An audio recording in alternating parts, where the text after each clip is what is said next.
Finger tips का एक और क्वेश्चन है motion in one dimension exemplar का क्वेश्चन नंबर 5, जिसमें क्या रखा है displacement of a particle is given by. देखो ये आपको डिस्प्लेसमेंट दे रखा है, ठीक है, ये डिस्प्लेसमेंट दे रखा है जहां पर x मीटर में है, t सेकंड में है, द डिस्टेंस कवर्ड। देखो डिस्प्लेसमेंट का आपको इक्वेशन दे रखा है और आपसे डिस्टेंस पूछ रहा है फर्स्ट 4 सेकंड में, शुरुआत के 4 सेकंड में ऑब्जेक्ट ने कितनी डिस्टेंस चली होगी वो आपसे पूछ रहा है। इक्वेशन में आपको जो दे रखी है वो डिस्प्लेसमेंट की इक्वेशन दे रखी है। तो हम चेक कर लेते हैं कि डिस्प्लेसमेंट पहले सेकंड में डिस्प्लेसमेंट कितना होगा, t बराबर 0 पर डिस्प्लेसमेंट कितना होगा, तो चेक कर लेते हैं। अब देखिए x is equal to t-2 का होल स्क्वायर। अब डिस्प्लेसमेंट वेक्टर क्वांटिटी है, ये पॉजिटिव भी हो सकता है, नेगेटिव भी हो सकता है, 0 भी हो सकता है, ठीक है। अब आपके पास ये डिस्प्लेसमेंट का नॉर्मल इक्वेशन है। अब आपको करना क्या है, करना ये है आपको x बराबर आपको t बराबर 0 से स्टार्ट करना है और t बराबर 4 तक आपको ये चेक करना है डिस्प्लेसमेंट क्या है ऑब्जेक्ट का। तो t बराबर जब 0 रखोगे आप, तो देखो t यहाँ पर 0 रखिएगा तो आपके पास क्या हो जाएगा डिस्प्लेसमेंट। उस डिस्प्लेसमेंट को आपने कह दिया x नोट, शुरुआत में कितना डिस्प्लेसमेंट था ऑब्जेक्ट का, तो ये हो जाएगा 0 - 2 का होल स्क्वायर, इट मीन्स 4। तो शुरुआत में आपका ऑब्जेक्ट था 4 मीटर पर, ठीक है। जब आप t बराबर 1 की बात करोगे, t बराबर 1 की बात करोगे तो आपका x1 हो जाएगा डिस्प्लेसमेंट, दैट इज 1 - 2 का होल स्क्वायर, क्योंकि आपने t की जगह 1 रख दिया। जब 1 में से 2 को सब्ट्रैक्ट करोगे तो आ जाएगा -1 और -1 का स्क्वायर करोगे तो हो जाएगा प्लस का 1, ठीक है। आपने डिस्प्लेसमेंट देखा t बराबर 1 सेकंड पर ऑब्जेक्ट का डिस्प्लेसमेंट क्या था, तो वो था 1 मीटर और t बराबर 0 पर मतलब शुरुआत में डिस्प्लेसमेंट था ऑब्जेक्ट का 4 मीटर ओरिजिन के रिस्पेक्ट में। अगर मैं यहाँ पर t is equal to 3 second में देखूँ कि डिस्प्लेसमेंट कितना होगा, तो इसको बोलोगे आप x2 बोलोगे, ठीक है। पहले 2 के लिए सॉल्व कर लेते हैं। t बराबर 2 सेकेंड में ऑब्जेक्ट का डिस्प्लेसमेंट कितना होगा, दैट इज x2 और x2 की वैल्यू आने वाली है 2 - 2 का whole square, it means 0 metre. तो t बराबर 2 सेकेंड में डिस्प्लेसमेंट कितना था, 0 मीटर था। अगर मैं t बराबर 3 सेकेंड की बात करता हूँ तो यहाँ पर डिस्प्लेसमेंट आ जाएगा x3, दैट इज 3 - 2 का होल स्क्वायर। यहाँ से भी सॉल्व करोगे तो आ जाएगा 1 मीटर। तो t इज इक्वल टू 3 पर डिस्प्लेसमेंट कितना था, 1 मीटर। देखिए आप पहले ना 4 सेकंड तक डिस्प्लेसमेंट देखें ऑब्जेक्ट के, कि ऑब्जेक्ट की लोकेशंस कहाँ कहाँ थी, क्या क्या उनका डिस्प्लेसमेंट था, उसके हिसाब से हम फाइनली डिस्टेंस देखेंगे, डिस्टेंस कितनी आएगी। अब देखो t is equal to 4 second पर ऑब्जेक्ट का डिस्प्लेसमेंट क्या था, तो रखिएगा इसको बोलोगे आप x4 हो जाएगा 4 - 2 का होल स्क्वायर। इसको सॉल्व करोगे तो ये आ जाएगा 2 × 2 मतलब 4 मीटर, ठीक है। अब देखिए इसका ग्राफ प्लॉट करने की कोशिश कर रहा हूं मैं, ग्राफ प्लॉट करने की कोशिश कर रहा हूं। ये ग्राफ बता देगा कि डिस्प्लेसमेंट ऑब्जेक्ट का किस तरह से चेंज हुआ, ठीक है। अब देखो ग्राफ प्लॉट करने के लिए आपने इसको टाइम एक्सिस ले रखा है और इसको आपने ले लिया डिस्प्लेसमेंट एक्सिस, ठीक है। तो टाइम एक्सिस हो गई आपकी हॉरिजॉन्टल वाली, जबकि वर्टिकल वाली हो गई आपकी डिस्प्लेसमेंट एक्सिस।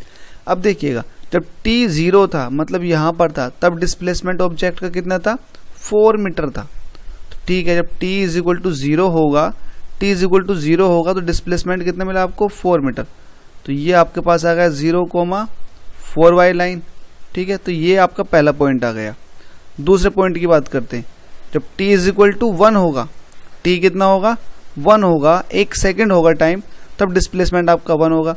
तो मान लेते हैं ये आपका t इज इक्वल टू 1 है, t इज इक्वल टू 1 है, तो आपका डिस्प्लेसमेंट भी कितना होगा, 1। इट मीन्स आपका पॉइंट दूसरा आने वाला है यहाँ पर, तो ये हो जाएगा आपका 1,1 वाला पॉइंट, ठीक है।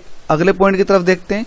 जब आपका t is equal to 2 second होगा, देखिए t is equal to 2 second की बात कर रहे हैं, मतलब 2 सेकेंड आपके यहाँ होंगे, t इज इक्वल टू 2 ये वाला पॉइंट होगा। इस पॉइंट की बात करते हैं।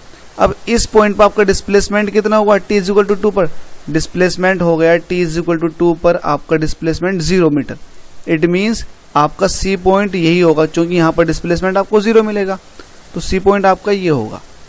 अब बात करते हैं t इज इक्वल टू 3 पर, तो t इज इक्वल टू 3 मतलब यहाँ पर आपका t इज इक्वल टू 3 होगा और यहाँ पर डिस्प्लेसमेंट आपको कितना मिलेगा, 1 मीटर। अगेन आपका पॉइंट यहाँ पहुँच जाएगा एक कुछ इस तरह से, तो ये आपके पास हो जाएगा t इज इक्वल टू 3 और डिस्प्लेसमेंट हो गया 1। इन पॉइंट्स को मिलाते चले जाइएगा, तो कुछ इस तरह से आपका ये ग्राफ बनना शुरू हो जाएगा। ठीक है, ये यहाँ को टच करेगा। ऐसे t = 4 सेकेंड, 4 सेकेंड पर आपका डिस्प्लेसमेंट कितना होगा, 4 होगा। ये इस तरह का ये वाला पॉइंट यहाँ को टच करेगा। तो t = आपके पास 4 है, तो डिस्प्लेसमेंट भी आपको कितना मिला, 4 मिला। अब देखिए आपसे डिस्टेंस पूछी गई थी, भाई डिस्टेंस कितनी थी।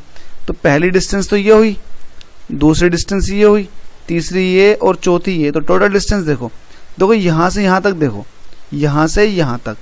तो यहाँ पर आपकी अब यहाँ से यहाँ तक डिस्टेंस कैलकुलेट करोगे तो कितनी डिस्टेंस हुई भाई, कितनी डिस्टेंस हुई, 4 - 1। तो 3 मीटर तो यहाँ चला ऑब्जेक्ट। और यहाँ से यहाँ तक की बात करोगे तो यहाँ से यहाँ तक कितना हुआ, ये तो यहाँ तो 0 है और यहाँ है 1, तो डिफरेंस कितना हो गया 1 का। तो 1 मीटर यहाँ चला ऑब्जेक्ट। ठीक है, अगर 0 से यहाँ की बात करोगे 1 की, तो अगेन ये 1 मीटर है, चूंकि आपके पास y एक्सिस पे वैल्यू कितनी है, 1 है। ठीक है, तो ये 1 मीटर हो गया। अब इसकी बात करोगे तो ये 1 है, ये 4 है, तो इन दोनों का डिफरेंस कितना हो गया, अगेन 3 हो गया। ठीक है, तो 3 मीटर यहाँ पर चला, 1 मीटर यहाँ पर चला, 1 मीटर यहाँ पर, 3 मीटर यहाँ पर। तो आप इनको ऐड करोगे, 3 + 1, फिर +1 + 3, तो 3 3 6, 6 + 2 कितने हो जाएंगे, 8 मीटर। तो ऑब्जेक्ट जो मूव करके गया है वो 8 मीटर गया है। ठीक है, तो आपने ये ग्राफ से समझा है, ग्राफ से बड़ा इजी है समझना यार। आपको शुरुआत में हो सकता है ग्राफ टफ लग रहा हो, लेकिन बहुत इजी है। आपने लोकेशंस प्लॉट कर ली, फिर आपने देखा कि ये डिस्टेंस कितनी है, फिर आपने चेक किया ये डिस्टेंस कितनी है। और डिस्टेंस चेक करने के लिए जो आपके सेकंड कोऑर्डिनेट है y एक्सिस वाला, आप इसको डिफरेंस करते रहो। तो 4 में से 1 को निकालोगे 3 आ जाएगा। फिर यहाँ से यहाँ चेक करो, ये आपका कौन सा पॉइंट है, ये आपका 2,0 वाला पॉइंट है। अब 1 में से 0 को माइनस करोगे तो अगेन 1 आ जाएगा। और यहाँ से यहाँ चेक करोगे 1 - 0, तो यहाँ भी 1 आ जाएगा और यहाँ पर आपका आ जाएगा 3। तो ये बड़ा आसान है इससे समझना। तो इस हिसाब से आपका आंसर हो जाएगा 8 मीटर। ठीक है, तो इसमें 8 मीटर वाला जो ऑप्शन है वो बिल्कुल ठीक है।